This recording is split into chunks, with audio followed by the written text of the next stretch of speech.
MBA करना था तो इंजीनियरिंग क्यों करी? अगर पहले वही वाला सिस्टम होता, मुझे 10 से पता होता कि मुझे क्या करना है सर। कि what is the difference between a regular MBA and executive MBA? 4 में ऐसा हुआ, फिर अल्टीमेटली मैंने सोचा कि let's go for a foreign degree. Problem को सॉल्व कैसे करना है वो आपको एग्जीक्यूटिव एमबीए में अच्छे से समझ में आ सकता है। बेसिकली थ्योरी इनटू प्रैक्टिकल, वो एग्जीक्यूटिव एमबीए होता है। तो अभी जो 10th और 12th में जो बच्चे हैं उनको आप क्या एडवाइस करना चाहोगे? जय हिंद दोस्तों, स्वागत है आपका द पारस भोपते शो में। और आज के हमारे मेहमान हैं अंशुल देशमुख जी, जिन्होंने एग्जीक्यूटिव एमबीए किया हुआ है 4 कॉलेज दिल्ली से, जो कि दुनिया के टॉप मोस्ट 100 कॉलेजेस में से एक है जो एग्जीक्यूटिव एमबीए कराते हैं। और इस कॉलेज की जो रैंक है वो 88 पोजीशन है 100 कॉलेजेस में से।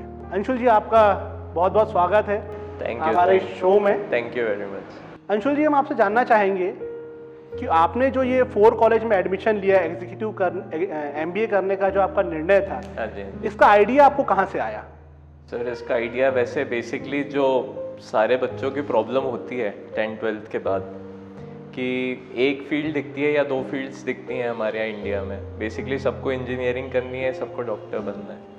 तो मेरा भी वैसे ही था, मैंने इंजीनियरिंग की एमआईटी यूनिवर्सिटी से। देन ड्यूरिंग कॉलेज वहाँ पे डिफरेंट एक्टिविटीज़ में इन्वॉल्व हो गए, बिकॉज जो हमारा कॉलेज था वो एक्स्ट्रा कैरिकुलर्स में काफ़ी ज़्यादा इन्वॉल्व था। अच्छा। सो वहाँ पे काफ़ी सारी चीज़ें मिली, काफ़ी अच्छा प्लेटफॉर्म मिला चीज़ें करने का। फेस्ट काफ़ी बड़े होते थे। सो वहाँ पे इवेंट ऑर्गेनाइजेशंस और पीपल स्किल्स, ये सब मैंने देखा कि ये स्किल्स मेरे पास हैं already and I can work on that. मेरे टेक्निकल स्किल्स कोई उतने ज़्यादा अच्छे नहीं थे। आई वॉज गुड कि मुझे किसी चीज़ का नॉलेज है, बट उसके आगे मैं कुछ इनोवेटिव सोच नहीं पाता था उस चीज़ में। सो देन आई थॉट कि technical field is not mine. So मैंने कॉलेज के जस्ट बाद, हालांकि मेरे प्लेसमेंट्स हो गए थे, नियर अबाउट IBM में भी प्लेसमेंट था, वर्चुअल में भी था, बट आई प्रेफर कि मैंने एक छोटी कंपनी से ज्वाइन करना ज़रूरी समझा कि मुझे एक्सपोजर ज़्यादा मिलेगा। और वहाँ पे मैंने एज ए ज्वाइन किया बिजनेस डेवलपमेंट मैनेजर। वहाँ से देन लोगों से इंटरेक्शन होके नई नई टेक्नोलॉजी सीख के, टेक्नोलॉजीज़ में मैं बहुत ज़्यादा टेक्निकल चीज़ें नहीं सीख पाता था कि वो टेक्नोलॉजी बनी कैसे है, बट उसका एप्लीकेशन कैसे है वो मैं बहुत अच्छे से समझा पाता था लोगों को। अच्छा। और लोगों को अपने आप से कनेक्ट कर पाता था। सो इसके वाया मैंने 2-3 कंपनी स्विच की। देन अल्टीमेटली मैं दिल्ली में एक इम्पोर्ट एक्सपोर्ट फर्म है उसमें गया। वहाँ पे हमारी काफ़ी HNI क्लाइंटेल थी, because that was a high and project, उनके जितने भी प्रोजेक्ट्स थे। तो वहाँ पे जब मेरा इंटरेक्शन हुआ लोगों से, तब मुझे समझ में आया कि मुझे कुछ और स्किल सेट्स डेवलप करने की ज़रूरत है कि मैं उनके साथ प्रॉपरली उस लेवल पे इंटरेक्शन कर सकूँ जिस लेवल पे वो चाहते हैं। देन मैंने ड्यूरिंग जॉब ही एग्जीक्यूटिव एमबीए के लिए अप्लाई किया। First I applied MBA through GMAT। अच्छा। उसमें मैं यूनिवर्सिटी ऑफ मैरीलैंड जाने वाला था। यदि मैं आपको थोड़ा सा इंटरप्ट कर रहा हूँ, बिल्कुल। बेसिकली जो आपको आइडिया आया वो आया ड्यूरिंग द जॉब। हाँ, कि ये स्किल सेट्स डेवलप करने हैं, इसके लिए मुझे ये चीज़ ज़रूरी है। क्योंकि बेसिकली हमारा जो शो है वो, जो हमारे शो की जो टैगलाइन है, और भी है राहें। हाँ जी। तो हमारा जो शो के माध्यम से जो हम संदेश देना चाहते हैं कि जो 10th और 12th के बाद जो बच्चे निकलते हैं, हाँ जैसे जी। कई बच्चे जो 10th पास आउट हुए तो उसके बाद में सब्जेक्ट चूज करना पड़ता है। राइट। फिर 12th के बाद में उनको स्ट्रीम चूज करना पड़ता है कि उनको इंजीनियरिंग में जाना है या किसी और सेक्टर में जाना है। और सेक्टर में जाना है। डेफिनेटली। तो बच्चों को आइडिया नहीं होता कि उनको किस फील्ड में जाना है। एग्जैक्टली। जैसे अभी भी देखा जाए तो बहुत सारे लोग इस चीज का मजाक भी उड़ाते हैं कि जब MBA करना था तो इंजीनियरिंग क्यों? सो बेसिकली उसके पीछे का फंडा ये समझ में आ रहा है कि जो माइंड जो सेटअप होता है वो ड्यूरिंग द जॉब होता है। सर, इनफैक्ट मेरी पर्सनल वो ये है कि जब जो मेरे कलीग्स भी थे, मेरे कॉलेज में मेरे फ्रेंड्स थे और वो सब थे, तो वहाँ पे भी ऐसा था, अब इंजीनियरिंग तो हो गई, अब चालू हो रहा है कुछ जो स्किल सेट डेवलप करने के लिए आप करोगे। बेसिकली ये वाली मेंटेलिटी हमारे यहाँ से ख़त्म होनी चाहिए, क्योंकि उस बंदे के लिए इंजीनियरिंग पास करना भी ईजी नहीं होता। तो जैसे इसमें अगर 10th और 12th के बाद से है, तो मैं चाहूँगा कि बच्चे अपने आप को सेल्फ एनालाइज करना चालू करें। और बहुत अर्ली स्टेज से, जैसे 9 से। एक प्रोफेशन होता है हमेशा जो कि आपको बहुत ग्लोरीफाइड लगता है, ठीक है? तो उस जो आपको ग्लोरीफाइड प्रोफेशन लग रहा है, जैसे लेट्स सपोज कि आपको इवेंट मैनेजर बनना है, या फिर लेट्स सपोज कि आपको होटल बिजनेस बहुत अच्छा लगता है, या होटल में आपको काम करना है, आपने 5 स्टार्स देखे होंगे, उसके अंदर आपको काम करना है, तो उसमें आप पहले वो प्रोफेशन को पकड़िए। अच्छा। एक अर्ली स्टेज से, नियर अबाउट आप 10 से पकड़िए चलिए उसके, या फिर 10th की स्टार्टिंग से पकड़िए, और उस प्रोफेशन के बारे में आप पता करना चालू करिए। उन लोगों से बात करिए जो ऑलरेडी उस प्रोफेशन में हैं, तो बेसिकली आपको पता चलेगा कि वो ऊपर से तो प्रोफेशन काफ़ी ग्लोरीफाइड दिखता है, पर वो प्रोफेशन में बेसिकली अंदर हो क्या रहा है। तो ये जो हमने जो शो का जो नाम रखा है कि जो हमारी सीरीज है हाँ और जी। भी है राहें, हाँ जी क्योंकि मैं अपने पर्सनल में आपको एक्सपीरियंस से बताना चाहता हूँ कि जब हम 10th में थे जी। तो, और अभी की भी यही शायद सोच है हमारे पेरेंट्स की, जो बच्चा पढ़ने में अच्छा है उन्होंने देखा कि इसके बेसिकली मैथमेटिक्स से स्कोरिंग सब्जेक्ट, हाँ इसके यदि अच्छे मार्क्स आ गए बच्चे के तो बेटा तू मैथ्स ले ले। जो थोड़ा बहुत बिजनेस फील्ड से वो कॉमर्स ले लेता है। कॉमर्स ले लेते, बेसिकली जो लड़कियां हैं वो बायो में चली जाती हैं, बायो में चली जाती। है ना, और जो बेचारे कुछ 50 30 40 या 50% लेके सप्लीमेंट्री से पास हो रहे हैं वो आर्ट्स ले लेते हैं, है ना। तो लेकिन क्या होता है कि इसमें बच्चों के मन में ना बहुत सारी चीजें होती हैं। जैसे मैं बनना चाहता था कोरियोग्राफर, हाँ ठीक है, डांस। बन गया इंजीनियरिंग, मतलब करी इंजीनियरिंग, और अब मैं एजुकेशन पे काम कर रहा हूँ। अच्छा, राइट। इस शो के माध्यम से भी हम यही संदेश देना चाहते हैं, जैसे आपने भी बताया। तो जो माइंड का जो सेटअप है, बेसिकली जो कैरियर चूज करने का जो सेटअप है वो आपके दिमाग में आया during the job. During the job, जब मैं डूइंग द इंजीनियरिंग। वैसे आपने इंजीनियरिंग भी बहुत अच्छे कॉलेज से करी, MIT कॉलेज इज हाँ MIT यूनिवर्सिटी। MIT यूनिवर्सिटी बहुत अच्छी एक जानी मानी यूनिवर्सिटी है। हाँ जी, जानी मानी है, अपने एक्स्ट्रा कैरिकुलर एक्टिविटी के लिए ज़्यादा जानी मानी है वो। बेसिकली देखा जाए कि जो कॉलेजेस में जो एक्स्ट्रा कैरिकुलम एक्टिविटीज होती है, चाहे कॉलेजेस की बात ले चाहे स्कूल्स की बात ले लें, हाँ जी, हाँ जी। तो उसमें से उस एक्टिविटीज के दौरान भी कुछ सारी आपको अपनी क्वालिटीज बिल्कुल पहचान में आती है। बिल्कुल आती है। तो आपके भी कॉलेज में ऐसे कुछ इंसिडेंट्स होंगे, ऐसे कुछ एक्टिविटीज में आपको काफ़ी सारे, participate किया इनफैक्ट होगा? फर्स्ट ईयर से ही मुझे समझ में आ गया था कि यहाँ पे किस चीज़ में, किस फील्ड में मुझे डाइवर्सिफाई होना पड़ेगा। अच्छा। कॉलेज में, और कॉलेज में मैंने थ्रू आउट द कॉलेज उसी चीज़ पे काम किया मोस्टली, कि मैं नए बिजनेसेस पे ध्यान दूँ, नए बिजनेसेस ग्रो कैसे होते हैं उन पे ध्यान दूँ, बेसिकली जो उनकी टेक्निकल स्ट्रेटेजीज होती हैं उन पे ध्यान दूँ, क्योंकि अल्टीमेटली वहाँ से एक गोल क्लियर हो गया था कि मुझे कभी ना कभी बिजनेस करना है। अच्छा। जो कि गोल पे मैं आज पहुँच पाया हूँ। नियर अबाउट कॉलेज से इंजीनियरिंग किए हुए 6 साल हो गया, 6 साल बाद मैं अपना खुद का बिजनेस चालू कर रहा हूँ। बिल्कुल। तो वो गोल तब से क्लियर था अच्छा। कि करना क्या है, और उसी मतलब बेसिस पे मैंने काम किया पूरा कॉलेज में भी। ऑल्दो जो एग्ज़ाम्स रहते थे वो तो क्लियर करने ही पड़ते थे, बट जो एक्स्ट्रा कैरिकुलर एक्टिविटीज़ रहती थी उसमें हम लोग इसी चीज़ पे फोकस करते थे। जैसे यूथ शोज़ में स्पॉन्सर्स लेके आना।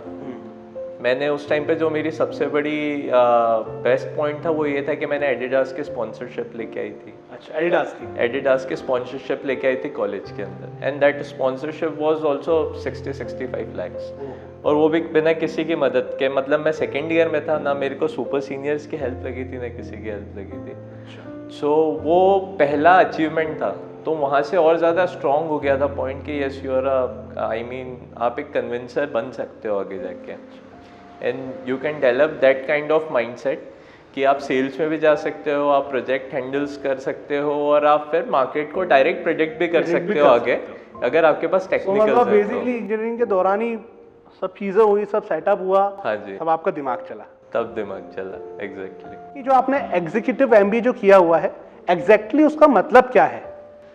एग्जीक्यूटिव MBA सर बेसिकली जैसे एक होता है प्लेन MBA, वो होता है स्टूडेंट्स के लिए, या फिर जो 1-2 साल जॉब किए, 3 साल जॉब किए उनके लिए वो होता है नॉर्मल MBA।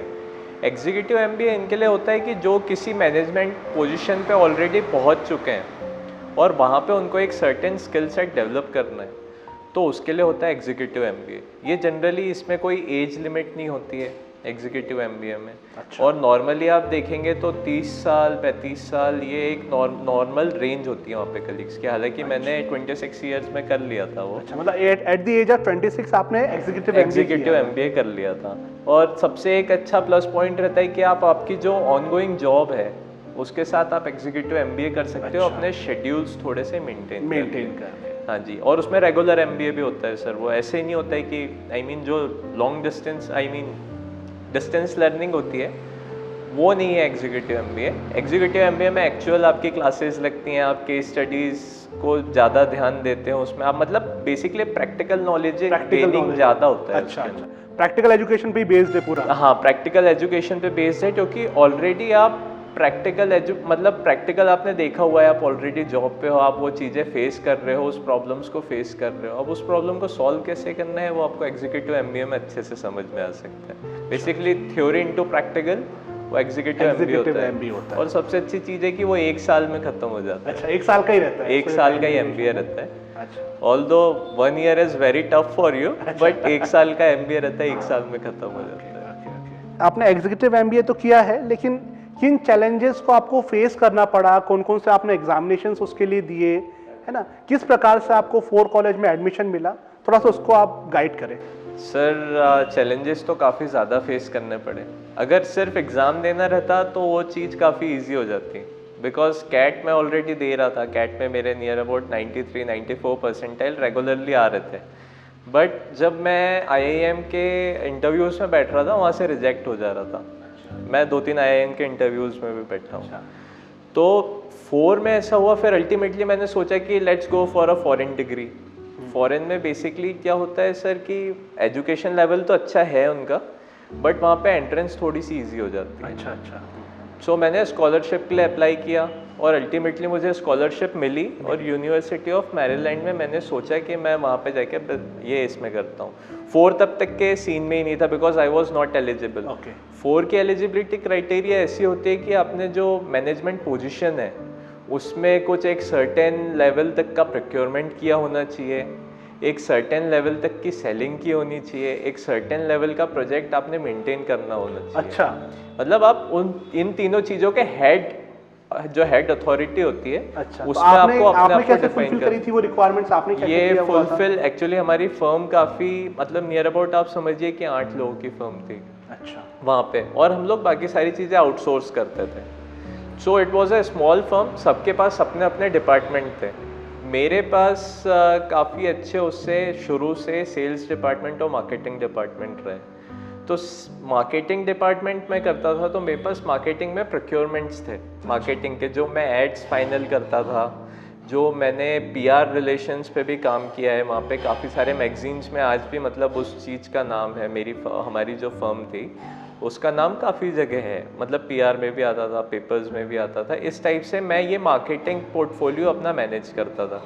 नाउ सेकेंड चीज़ है, मैं सेल्स में था, तो जो टर्न की प्रोजेक्ट्स आते थे वो डेफिनेटली मेरे थ्रू आएंगे, तो मैं वो प्रोजेक्ट भी देखता था।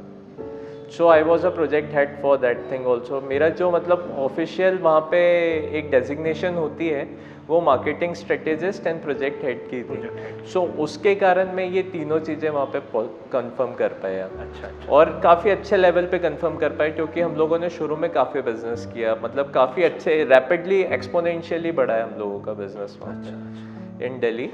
सो मतलब ड्यूरिंग आप जो बिजनेस कर रहे थे, उस बिजनेस ने आपकी जो रिक्वायरमेंट्स थी MBA करने की, उसको फुलफिल कर दिया। वो फुलफिल किया। अच्छा अच्छा, एग्जीक्यूटिव MBA। तो एक मुझे जवाब दीजिए छोटा सा कि what is the difference between a regular MBA and executive MBA? Executive MBA में सर बेसिकली आपके पास जो बेसिक थ्योरीज होती हैं वो कोई थ्योरी नहीं पढ़ाता वहाँ पे। अच्छा, मतलब समझ लीजिए एक नॉर्मल BBA या एक नॉर्मल MBA आप ऑलरेडी करके जाते हो वहाँ पे।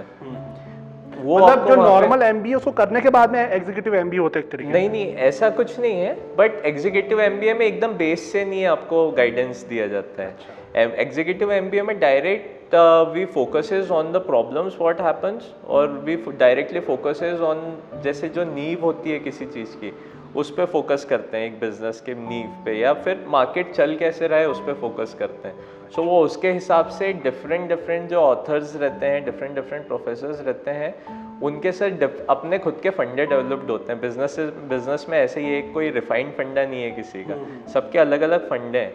तो वो उनके हिसाब से हमको सिखाते हैं कि मार्केट किस हिसाब से काम करेगा आगे, और आप किस हिसाब से काम कर सकते हो। बेसिकली जो कंप्लीट प्रैक्टिकल नॉलेज होता है वो हमको देते हैं ऑन गोइंग मार्केट कंडीशंस के हिसाब से।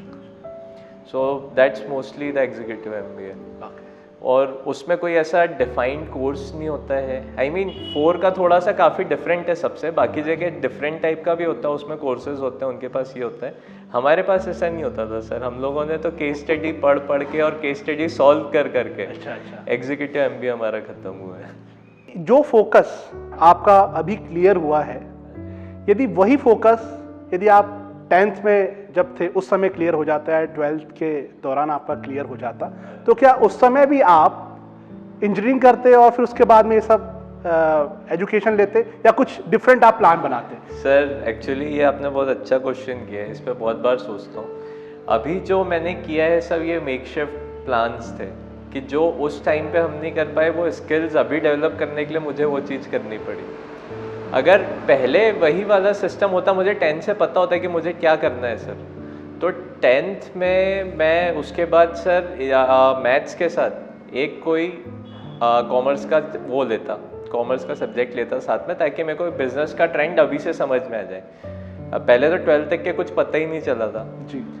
नाउ उसके बाद सर मैं इंजीनियरिंग नहीं करता। अच्छा। मैं इंजीनियरिंग की जगह बीबीए करता। ओके। एक किसी अच्छे हाई रेटेड कॉलेज से, जहाँ पे सारी एक्टिविटीज़ और आपका पर्सनालिटी डेवलपमेंट ज़्यादा होती है। ये चीज़ देखना कॉलेज के अंदर बहुत ज़्यादा ज़रूरी होता है। आई मीन लोग ये प्रेफर करते हैं, जो मैंने जनरली देखा है, जैसे हमारे टायर 3 की सिटीज़ का भी देखें, टायर 2 सिटीज़ का भी, उनको बीबीए करना होता है तो वो बहुत लाइटली करते हैं उसको। पर बीबीए में सर, बीबीए तो बेसिक ऑफ बिजनेस आर्ट्स है, उसमें तो चाहिए ही चाहिए आपको कि बीबीए आप बहुत अच्छे से करो, उसी से आपका कोर नॉलेज डेवलप होगा। राइट। ठीक है, बिना उसके एमबीए करने का कोई मतलब नहीं है।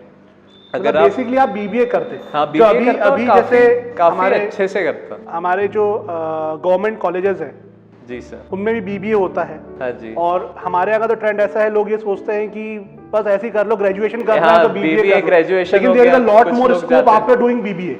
हाँ हाँ सर, बीबीए के बाद बहुत सारे स्कोप हैं। इनफैक्ट कोई भी बैचलर डिग्री के बाद आपके पास बहुत सारे स्कोप्स ओपन रहते हैं। बट मैं आपको कहना चाहूँगा कि आप जिस फील्ड में जाना चाहते हो स्पेशलाइज्ड, आप उसी फील्ड में आपकी बैचलर्स भी लो, उसी फील्ड में आपकी मास्टर्स। तो अभी जो 10th और 12th में जो बच्चे हैं ना, उनको आप क्या एडवाइस करना चाहोगे?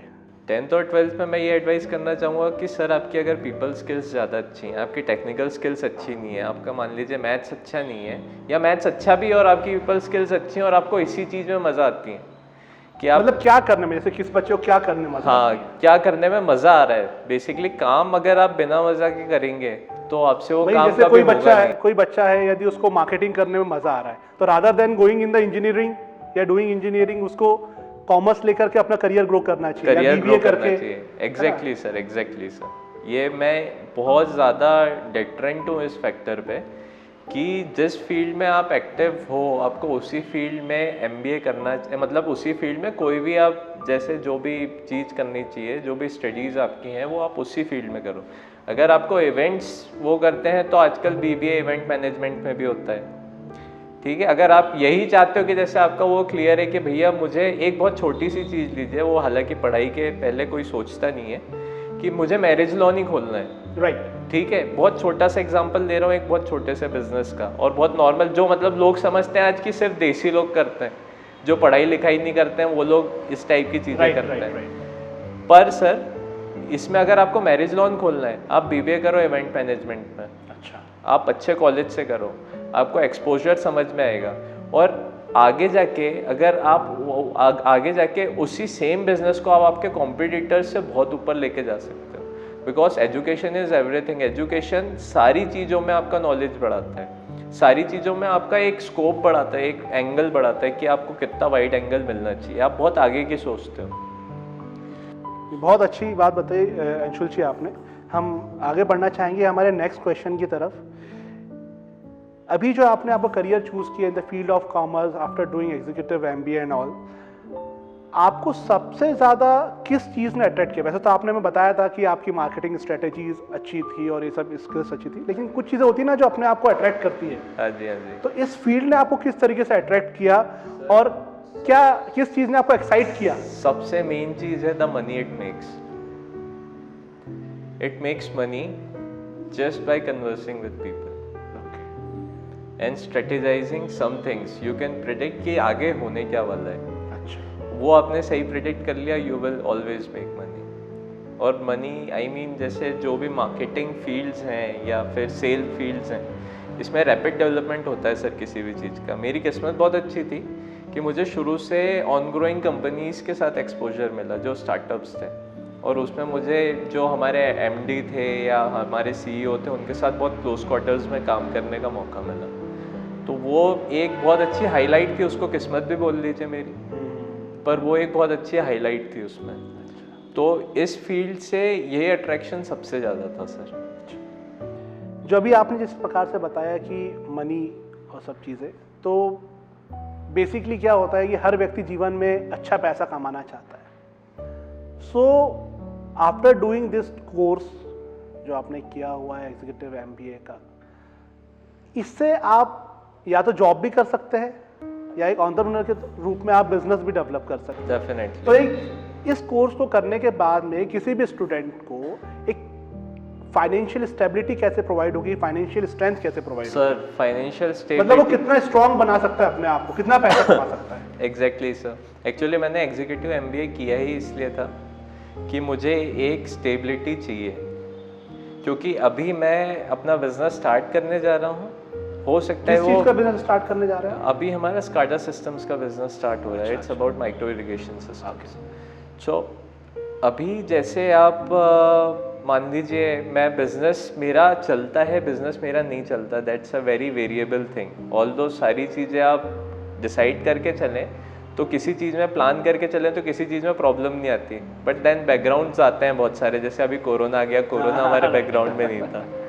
सो इस टाइप की चीज़ें सर, वो एक रिस्क रहता है आपके पास, और उस रिस्क का आपके पास सोल्यूशन रहना चाहिए। एग्जीक्यूटिव एमबीए करने का मुझे ये फ़ायदा है कि अब ये चीज़ मेरे लिए प्लस पॉइंट में है कि मैं किसी भी जॉब इंटरव्यू में भी गया आज से 2 से 3 साल बाद, इन वर्स्ट केस सिनेरियो अगर if my business fails here, तो मैं किसी जॉब प्रोफाइल पे भी गया तो वो जॉब वाला मुझे ही पूछेगा कि आपने ये 2-3 साल क्या किया आपके एग्जीक्यूटिव एमबीए के बाद, बिकॉज डिमांड इसकी बहुत है सर।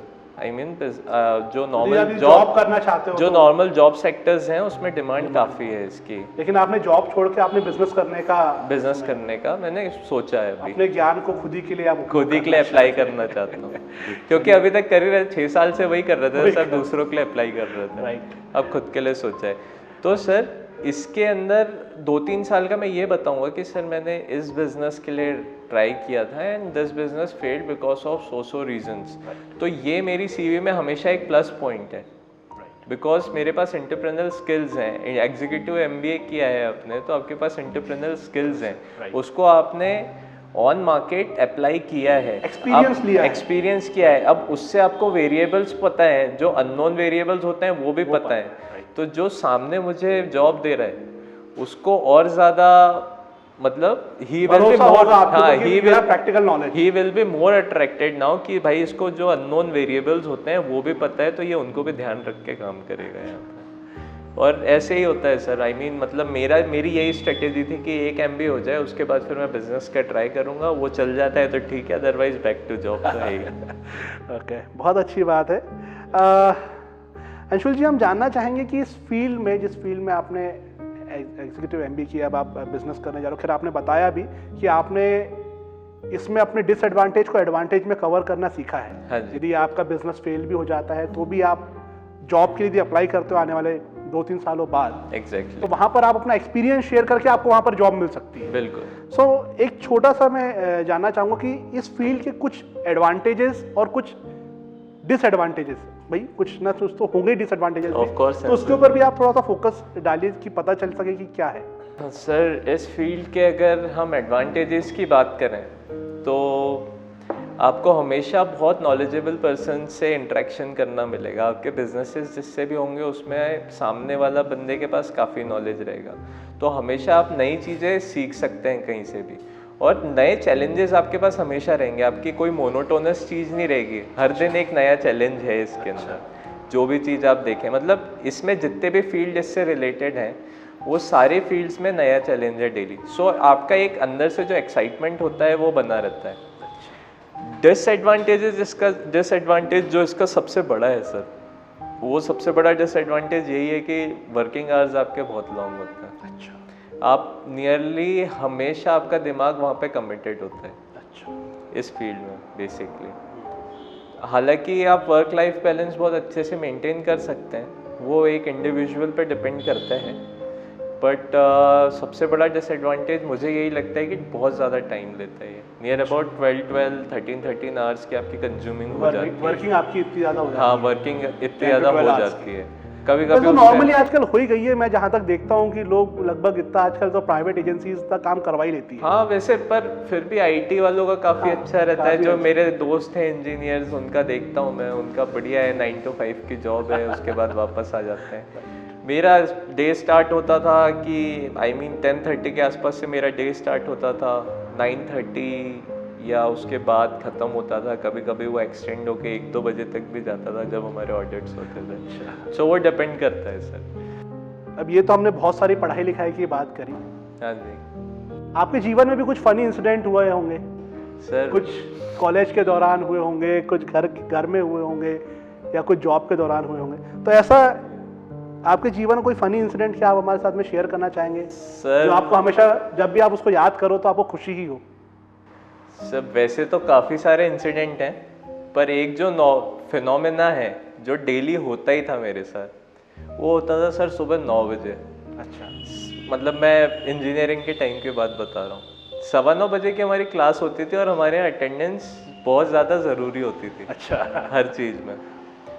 सो डेली सुबह 8:45 बजे से मेरा जो रूममेट था वो मुझे उठाना चालू कर देता था। 9:15 बजे? हाँ, अजीब अजीब सी चीज़ें बोलता था, कभी चादर फेंकता था, कभी ये करता था। ये डेली का शेड्यूल था सर हमारा। अच्छा। और ये मेरे लिए तो फनी नहीं होगा, पर ये पूरे कॉलेज के लिए बहुत फनी था। अच्छा। वहाँ पे ये सेम चीज़ देखने 2 से 3 लोग पहुँचते थे कि आज किस ट्रिक से ये इसको उठाने वाला है। क्योंकि सर मुझे सोना बहुत ज़्यादा पसंद है, मैं उठ नहीं पाता था। राइट। तो मेरा जो रूममेट था उसका एक मतलब मेन एम ही रहता था कि वो मेरे को उठाएगा सुबह। अच्छा। कुछ ना कुछ करके, किसी दिन पानी फेंकेगा, हर दिन अलग अलग चीजें होती थी सर, अलग अलग चीजें होती थी। एक बार तो मेरे को ध्यान है कि वो गद्दा उठा के शावर में ही फेंक दिया था मेरे को, 2-3 लोगों ने उठा के। तो वैसा ये, और ये डेली होता था। मतलब मेरी दिन की शुरुआत ऐसी होती थी कि मैं यूं करते हुए क्लास पहुंचता था वहाँ पे। मतलब ये तो फिर कभी क्या ऐसा भी इंसिडेंट हुआ है जो 3 इडियट्स मूवी में हुआ था राजू के साथ में, कि उनके जो प्रिंसिपल पूछने आते हैं कि राजू रस्तोगी, तो खड़ा यस सर, तो बोले हाउ हुआ इंजन स्टार्ट। सर वैसा एक बार हुआ है। बेसिकली क्या था, हमारे जो कैंपस था उसके पीछे एक ढाबा था, जेपी ढाबा, वो 24 आवर्स खुला रहता था।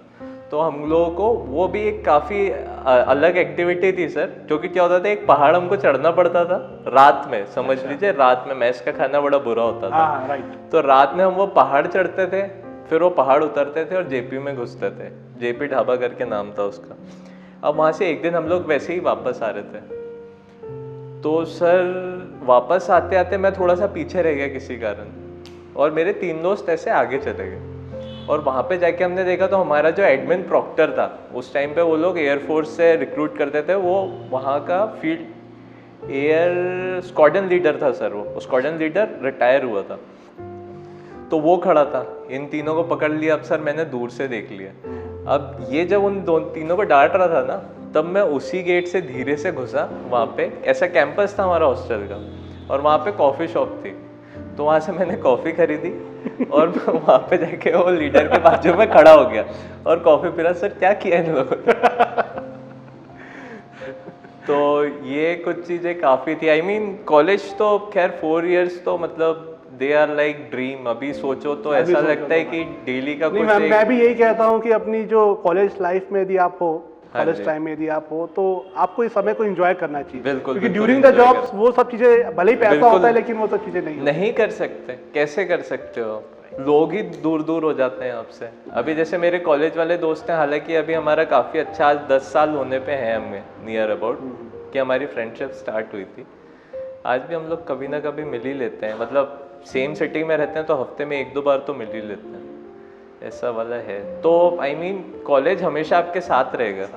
कॉलेज कभी आपको छोड़ के नहीं जाएगा। तो अंशुल जी, आखिरी में हम आपसे क्वेश्चन पूछना चाहते हैं, एक आपकी एडवाइस चाहते हैं कि जो अभी 10th के रिजल्ट्स अभी निकले हैं और जो बच्चे 12th में हैं उनके भी रिजल्ट्स आने वाले हैं, तो आप आप अपने लाइफ एक्सपीरियंस से 10th और 12th के बच्चों को क्या एडवाइस करना चाहेंगे? सर 10th और 12th के बच्चों को सबसे पहले तो मैं ये बोलूँगा कि स्किल सेट्स पे फोकस करें।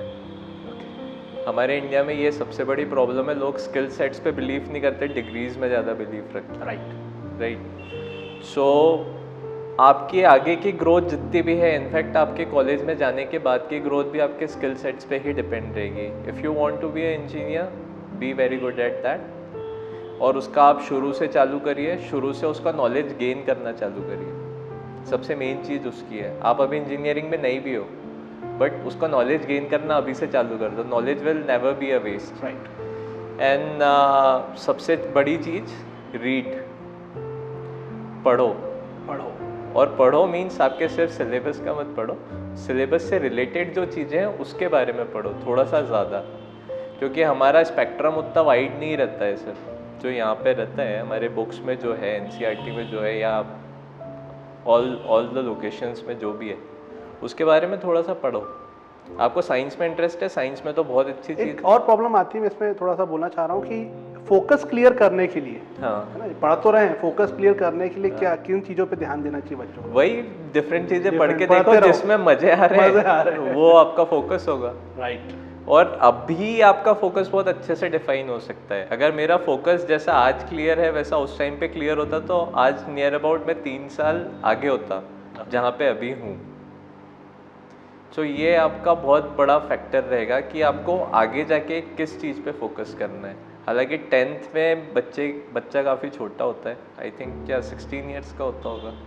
हाँ, 10th में 16 हाँ, years के सो आसपास का। उनको उतनी नॉलेज नहीं रहती है, वर्ल्ड नॉलेज नहीं रहती है, but then also they can decide something कि उनका फोकस क्या है, उनको किस चीज़ में मज़ा आ रहा है। और प्रॉपर गाइडेंस भी लेना चाहिए, अलग अलग फील्ड के लोगों से मिलना भी चाहिए। गाइडेंस लो। इनफैक्ट सबसे मेन ये है कि अगर आपको उस फील्ड में इंटरेस्ट है तो उस फील्ड के किसी न किसी बंदे से आप कनेक्ट हो। आजकल हमारे पास सोशल मीडिया प्लेटफॉर्म्स हैं, लिंक्डइन है, बचपन से जुड़ जाओ लिंक्डइन में, वहाँ पे उसका वो मतलब लोगों को फॉलो करो, वो लोग क्या कर रहे हैं, उनकी लाइफ कैसी है, उनसे पूछो कि इस बारे में, इसमें होता क्या है बेसिकली फील्ड के अंदर, क्योंकि बाहर से देख के तो सब पता नहीं चलता कि अंदर क्या हो रहा है।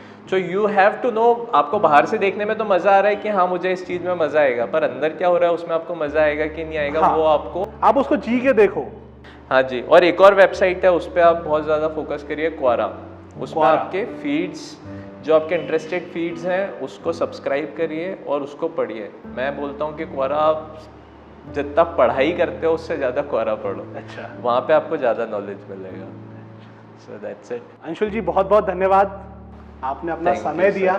थैंक यू और सर। मैं उम्मीद करता हूँ कि आज जो हमने आपके इंटरव्यू के दौरान जो बातचीत करी वो स्टूडेंट्स के काम में आएगी और इससे वे कुछ मोटिवेशन लेंगे, इंस्पिरेशन लेंगे, गाइडेंस लेंगे। Hopefully I will be most happy अगर ये काम में आए किसी के। बिल्कुल बिल्कुल बिल्कुल। Surely. थैंक यू अंशुल जी। तो दोस्तों ये थे अंशुल देशमुख जी। उम्मीद करते हैं कि आज का जो हमारा इंटरव्यू था ये आपके लिए बहुत ही ज़्यादा उपयोगी साबित होगा। जो जानकारी आपको मिली है उस जानकारी का उपयोग आप अपने करियर में कर पाएंगे। मैं आपसे रिक्वेस्ट करना चाहता हूं कि यदि आप अपनी किसी इंटरेस्ट के फील्ड के बारे में जानना चाहते हैं तो वो आप हमें हमारे कमेंट बॉक्स में कमेंट करके बताइए। हम कोशिश करेंगे कि उस फील्ड से रिलेटेड हम किसी भी अच्छे जानकार व्यक्ति को हमारे शो में इनवाइट करें और वो जानकारी आपके लिए एकत्रित करें। बहुत बहुत धन्यवाद। देखते रहिए द पारस गुप्ते शो। जय हिंद, जय भारत।